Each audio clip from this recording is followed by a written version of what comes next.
Assalamualaikum warahmatullahi wabarakatuh. Selamat malam, kami dari kelompok 8 ingin mempresentasikan hasil kerja kelompok kami dalam mata kuliah pengantar ilmu ekonomi mikro dan makro. Sebelumnya terima kasih kepada Bapak dosen pembimbing dan rekan-rekan yang sudah memberikan waktu buat kami untuk mempresentasikan, hasil kerja kelompok kami. Kami akan membahas bab 8 perkembangan ekonomi makro. Sebelum memasuki pembahasan, saya akan memperkenalkan diri dan memperkenalkan teman-teman saya. Saya Nova Gradiska Wirantika. Saya Natanami. Dan saya Pria Yulianti. Baik, kita masuk ke pembahasan selanjutnya.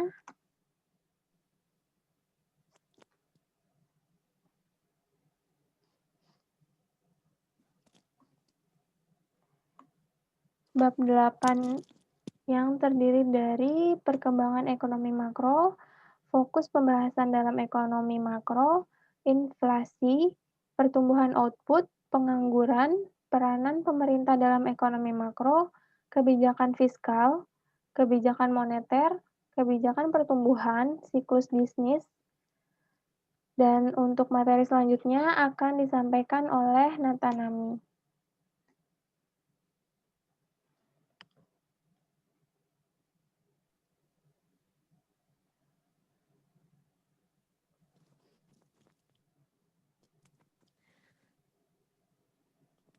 Perkembangan ilmu ekonomi mikro.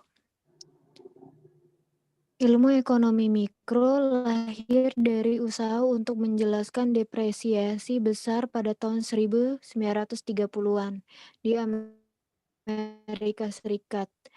Dan sejak saat itu ilmu ekonomi makro berkembang.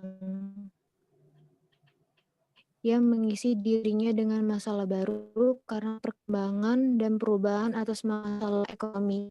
Di tahun 1000 perekonomian dengan baik. Di tahun 1970-an, kinerja perekonomian di Amerika Serikat memburuk dan menunjukkan penyetelan yang baik tidak selalu berjalan. Para ekonomi menerapkan model ekonomi mikro disebut market cleaning atau model klasik. Pada masalah yang luas, market cleaning dapat diartikan bahwa jumlah yang ditawarkan sama dengan jumlah yang diminta. Dan model klasik sendiri selalu menekan harga seimbang. Salah satu contohnya analisis ekonom klasik, yaitu dengan penawar.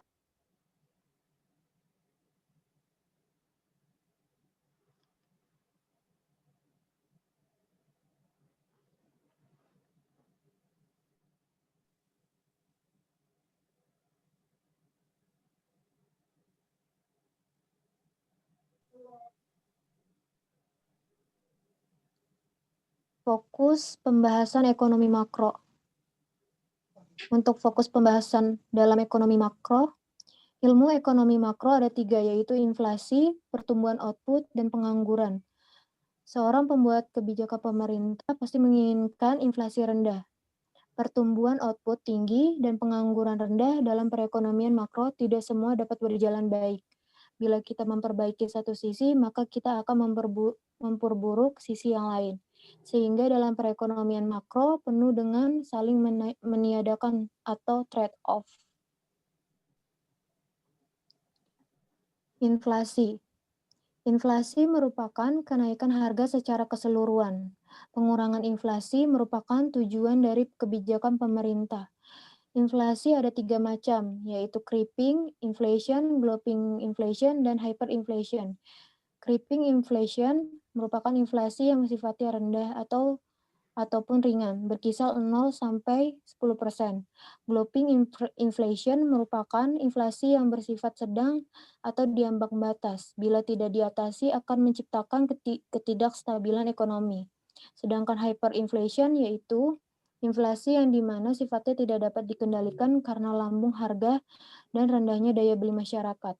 Kebanyakan orang tidak sadar tentang kehidupan inflasi yang sangat tinggi. Salah satunya negara di dunia Masyarakat sudah terbiasa dengan kenaikan harga tiap hari, tiap jam, bahkan tiap menit. Salah satu negara yang mengalami hyperinflation adalah Bolivia.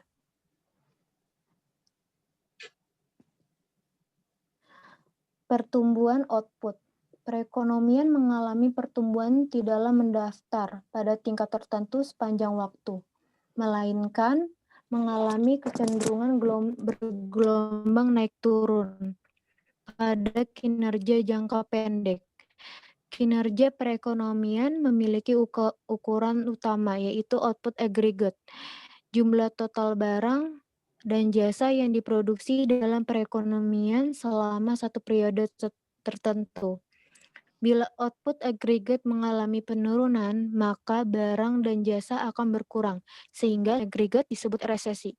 Mengetahui penyebab dan meramalkan siklus bisnis, maka ilmu ekonomi mikro dapat digunakan sebagai upaya untuk mengumakkan mengapa perekonomian berfluktuasi begitu dahsyat, dan mengapa terkadang fluktuasi timbul bukan karena kekuatan sederhana dari penawaran dan permintaan. Ukuran tingkat pertumbuhan output selama periode panjang dan anggaplah lebih panjang daripada siklus bisnis yang menjadi perhatian para ahli ekonomi makro dan pembuat kebijakan pemerintah. Pertumbuhan penduduk. Ada peningkatan barang dan jasa yang diproduksi sehingga secara rata-rata orang menjadi lebih makmur.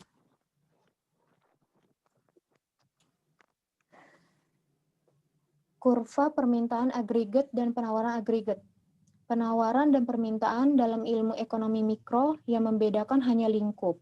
Dalam mikro yang dianalisis adalah rumah tangga, perusahaan, sedangkan dalam makro secara keseluruhan baik permintaan maupun penawaran dan keseimbangan di mikro.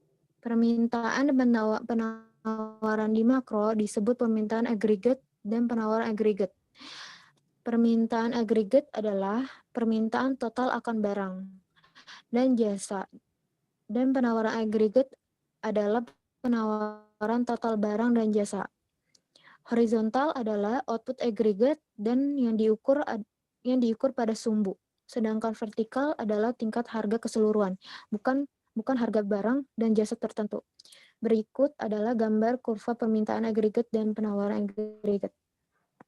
Selanjutnya dibacakan oleh Nur Fitria. Baik, terima kasih. Pengangguran. Pengangguran merupakan masalah yang sering kita dengar dalam beberapa berita, dan kita baca di surat kabar yang selalu disiarkan tiap bulannya. Para ahli ekonomi makro selalu berminat terhadap tingkat pengangguran yang naik atau turun pada periode tertentu. Dari perusahaan yang bangkrut tersebut, para karyawannya umumnya susah mendapatkan pekerjaan yang baru, dan sementara mereka menjadi pengangguran. Bila menggunakan analisis penawaran dan permintaan, kita akan mengharapkan kondisi berubah untuk menanggapi adanya pekerja yang menganggur tersebut. Peranan pemerintah dalam ekonomi mikro. Peranan pemerintah dalam menangani masalah-masalah yang ada pada negara mereka masing-masing selalu menaruh perhatian yang begitu besar. Adapun kebijakan pemerintah yang dapat mempengaruhi perekonomian makro, yaitu kebijakan fiskal. Kebijakan fiskal merupakan salah satu cara pemerintah mempengaruhi perekonomian melalui keputusan pajak dan pengeluaran pemerintah. Kebijakan moneter, selain pajak dan pengeluaran, ada lagi variabel yang dikendalikan oleh pemerintah, yaitu jumlah uang beredar. Kebijakan pertumbuhan menurut mereka seharusnya kebijakan pemerintah fokus terhadap bagaimana merangsang penawaran agregat sehingga dapat merangsang pertumbuhan potensial dan pendapatan agregat.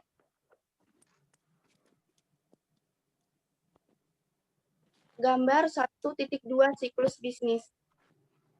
Gambar 1.2 menunjukkan bahwa perekonomian dalam siklus bisnis ini berkembang luas atau mengalami ekspansi saat bergerak melalui titik A ke titik B atau dari pasar ke puncak. Di puncak siklus bisnis baru lebih tinggi dari puncak siklus sebelumnya.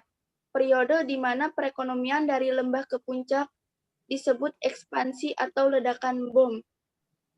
Berdasarkan gambar 1.2, posisi perekonomian pada titik A resesi yang berjalan cukup lama disebut depresi yang ditandai dengan pengangguran tenaga kerja dan permintaan konsumen rendah. Jika dihubungkan dengan kapasitas perekonomian untuk menghasilkan barang-barang dan jasa-jasa untuk konsumsi, para pelaku bisnis menjadi rendah, bahkan banyak kasus keuntungan tersebut menjadi negatif atau rugi. Perusahaan tidak mau menanggung rugi dan resiko. Mereka tidak mau menanggung resiko berupa kredit macet dari pinjaman dana yang disalurkan. Berikut gambar 1.2 siklus bisnis. Dan saya lanjutkan dengan Nova Gradiska. Baik, terima kasih. Saya akan membahas siklus bisnis. Expansion atau ekspansi suatu keadaan di mana penyehatan perekonomian telah terjadi dari kondisi sebelumnya. Tahap ini ditandai dengan meningkatnya kesempatan kerja, meningkatnya pendapatan, dan pengeluaran konsumsi masyarakat. Iklim investasi berubah dari pesimisme menjadi optimis, sehingga terjadi kenaikan kapasitas produksi dan pengurangan pengangguran tenaga kerja. Pertumbuhan ekonomi Indonesia setelah melampaui krisis ekonomi tahun 1997 sampai 1998 disajikan dalam tabel 1.1. Rincian pertumbuhan 3 sektor utama di Indonesia, yaitu sektor pertanian, industri, dan jasa-jasa. Tingkat pemanfaatan kapasitas perekonomian yang tinggi baik untuk faktor produksi tenaga kerja maupun bahan mentah untuk kegiatan produksi barang-barang. Pada titik ini terjadi beberapa persoalan antara lain kenaikan output, perekonomian akan terjadi dengan peningkatan investasi. Kenaikan investasi akan menimbulkan kenaikan harga faktor-faktor produksi. Kenaikan harga faktor produksi menjadi penyebab kenaikan harga-harga umum. Berikutnya ini adalah tabel 1.1 pertumbuhan ekonomi Indonesia tahun 2000 sampai 2008 atas dasar harga konstan tahun 2000.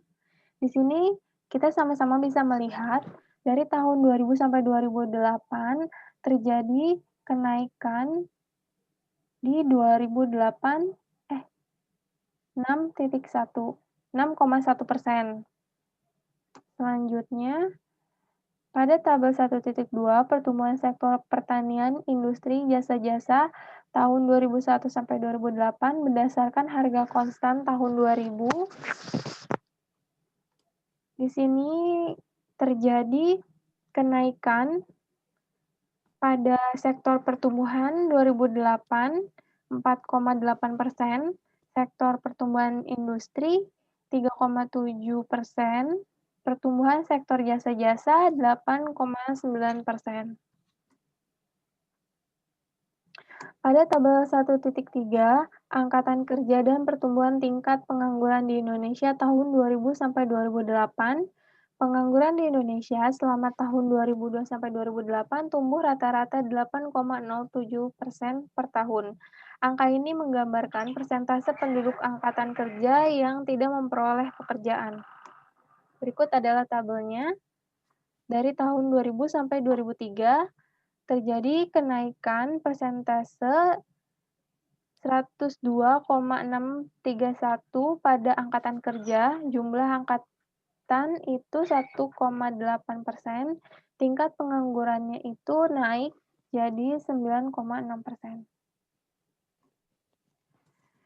Selanjutnya, saya akan bertanya kepada Natanami. Tolong dijelaskan pengertian utama dari ilmu ekonomi makro ada 3, sebutkan dan jelaskan.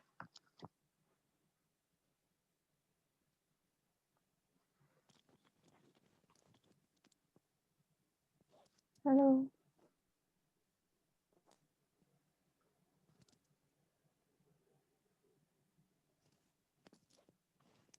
Baik, terima kasih atas pertanyaannya. Saya akan menjawab, ya. Baik. Terima kasih atas pertanyaannya. Saya akan menjawab pertanyaan. Perhatian utama dari ilmu ekonomi makro ada 3, yaitu inflasi, pertumbuhan output, dan pengangguran. Inflasi merupakan kenaikan harga secara keseluruhan. Sejak lama, pengurangan inflasi merupakan tujuan dari kebijakan pemerintah. Untuk pertumbuhan output, Pertumbuhan output itu adalah perekonomian mengalami pertumbuhan tidaklah mendatar pada tingkat tertentu sepanjang waktu, melainkan mengalami kecenderungan bergelombangnya naik turun pada kinerja jangka pendek. Kecenderungan gelombang naik turun pada kinerja jangka pendek tersebut secara teknis disebut dasar siklus bisnis. Dan untuk pengangguran merupakan masalah yang sering kita dengar dalam beberapa berita dan kita baca di surat kabar yang selalu disiarkan tiap bulannya. Tingkat pengangguran merupakan presentasi angkatan kerja yang tidak mendapatkan pekerjaan. Terima kasih. Baik, terima kasih jawabannya. Selanjutnya, apakah ada pertanyaan?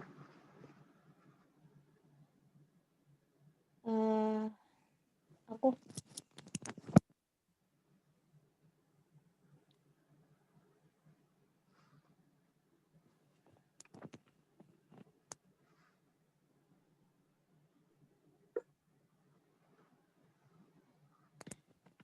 Saya ingin bertanya kepada Nur Fitria. Baik, Jelaskan mengapa ahli ekonomi siklus bisnis secara akurat dengan kebijakan moneter dan kebijakan fiskal. jelas.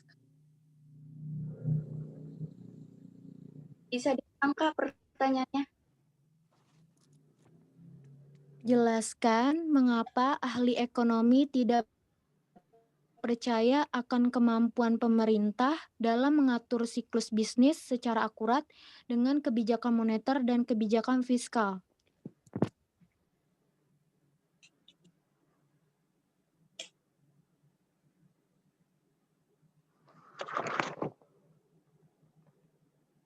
Kebijakan fiskal merupakan salah satu cara pemerintah mempengaruhi perekonomian melalui keputusan pajak dan pengeluaran pemerintah. Sedangkan kebijakan moneter selain pajak dan pengeluaran, ada lagi variabel yang dikendalikan oleh pemerintah, yaitu jumlah uang beredar. Oke, Baik. terima kasih. Terima kasih udah menjawab. Terima kasih. Selanjutnya, Saya ingin bertanya, boleh? jelaskan gagasan yang dikeluarkan oleh Keynes dalam kebijakan fiskal.